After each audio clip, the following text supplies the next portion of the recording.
आज़ादी का अमृत महोत्सव के तहत स्वाधीनता संग्राम से जुड़ी कहानियों को हम आपके सामने लेकर आ रहे हैं।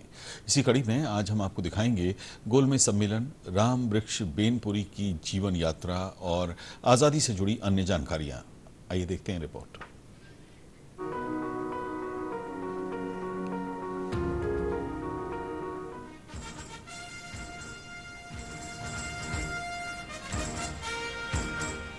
महात्मा गांधी लंदन में 7 सितंबर 1931 को दूसरे गोलमेज सम्मेलन में शामिल हुए थे। भारत सरकार अधिनियम 1919 की समीक्षा के लिए 1927 में साइमन कमीशन नियुक्त किया गया। इसी साइमन कमीशन की रिपोर्ट भारत के भावी संविधान पर ब्रिटेन में चर्चा का आधार बनी। ये विचार विमर्श 3 सम्मेलनों में कई बैठकों के दौरान हुआ। इन सम्मेलनों को गोलमेज सम्मेलन के नाम से जाना जाता है। पहला गोलमेज सम्मेलन नवंबर 1930 में शुरू हुआ, जिसमें सभी भारतीय प्रांतों से और इंडियन नेशनल कांग्रेस को छोड़कर सभी दलों के 73 प्रतिनिधियों ने भाग लिया।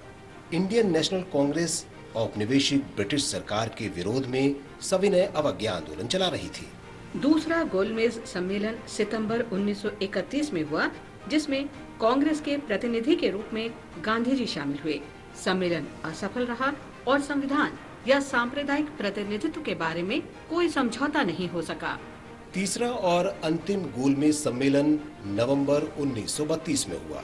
विचार विमर्श के हिसाब से ये छोटा सम्मेलन था और ज्यादा महत्वपूर्ण भी नहीं था। इसमें न तो कांग्रेस शामिल हुई और न ब्रिटिश लेबर पार्टी। गोलमेज सम्मेलनों में विचार विमर्श के परिणाम स्वरूप ब्रिटिश सरकार भारत सरकार अधिनियम 1935 लेकर आई, जिससे भारत में प्रांतीय स्वायत्तता स्थापित हुई।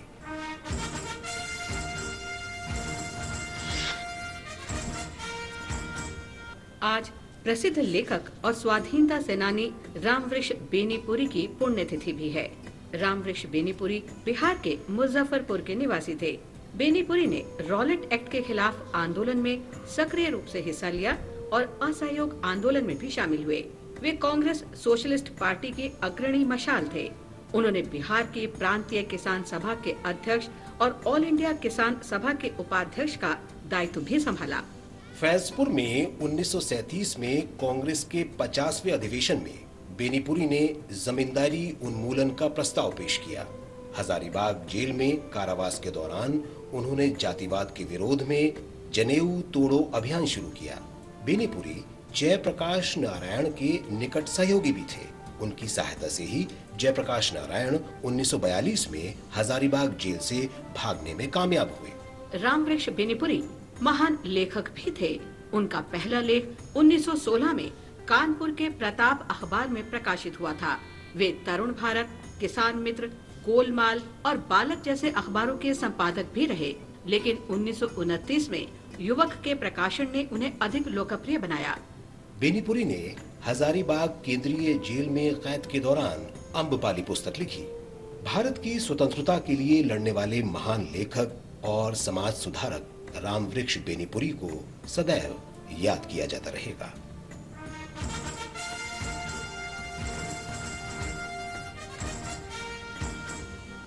आज इला भट्ट का भी जन्मदिन है। उनका जन्म 1933 में इलाहाबाद में हुआ था।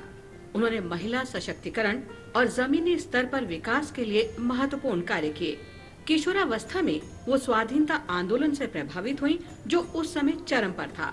गांधीवादी विचारधारा से प्रभावित होकर इला ने भी अहिंसा और आत्मनिर्भरता का मार्ग चुना।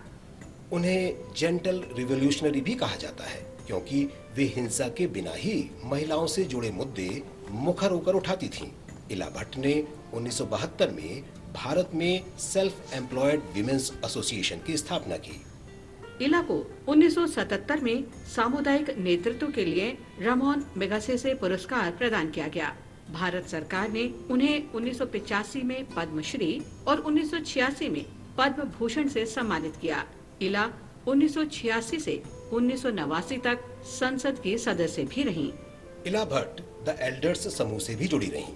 ये शांति, न्याय और मानवाधिकारों के लिए मिलकर काम करने वाले वैश्विक नेताओं का समूह है।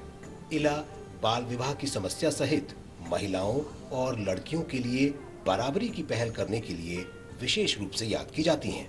उन्हें जमीनी स्तर पर उद्यमिता के माध्यम से महिलाओं के सशक्तिकरण में आजीवन उपलब्धि के लिए प्रतिष्ठित रेड क्लिफ मेडल और इंदिरा गांधी शांति निरस्त्रीकरण और विकास पुरस्कार 2011 से भी सम्मानित किया गया।